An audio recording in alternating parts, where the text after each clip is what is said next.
ট্রিটমেন্টও আমরা করবো, তারা ট্রিটমেন্টের জন্য আছেন, তো আমরা তাদেরও ট্রিটমেন্ট করবো, ভালোবেসে ট্রিটমেন্ট করবো, ছেড়ে দিই। এবার বলছে যে কংগ্রেস বা সিপিএম কোনোদিনই হিন্দুদের পক্ষে ছিল না, কোনোদিন পক্ষে ছিল বলে আমরা আশাও করি না যে তৃণমূল কংগ্রেস বা এখানে সিপিএম কোনোদিন হিন্দুদের পক্ষ হয়ে কথা বলবে। এবার কথা হচ্ছে যারা হিন্দুদের হয়ে কথা বলবে আমাদের তাদের প্ল্যাটফর্ম আছে, আরে আসুন, নাহলে কাউকে দরকার নেই, আমরা একাই লড়াই। এটাই তো আসার কথা, এখানকার শাসক দল তারা ইসলামিক অ্যাটিজমেন্টটা করছে, এরা নতুন কথা কি? এরা যে এখানে মুসলিম শাসন ব্যবস্থা চালু করার জন্য বলেছেন, এটাই তো কথা।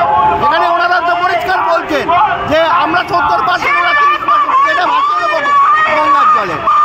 এই তো হওয়ার ছিল না, ভারত তো এই কারণেই স্বাধীন হয়েছিল যে মুসলমানদের হাতে আমরা হিন্দুরা কারা পড়বো, পাকিস্তান দিয়ে দেওয়ার পরেও। কিন্তু এখন দেখা যাচ্ছে উনি তো শান্তির নামে উনি তো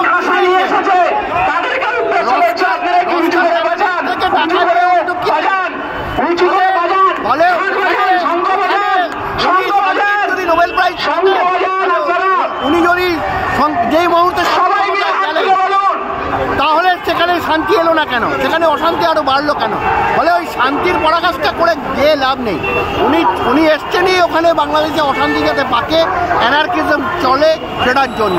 তাহলে ওইসব কথা বলে তো মুসলমানেরা বাংলাদেশে থাকতে দেবে কেন? ওখানে তো ওরা আপনার মাথায় এলো কি করে?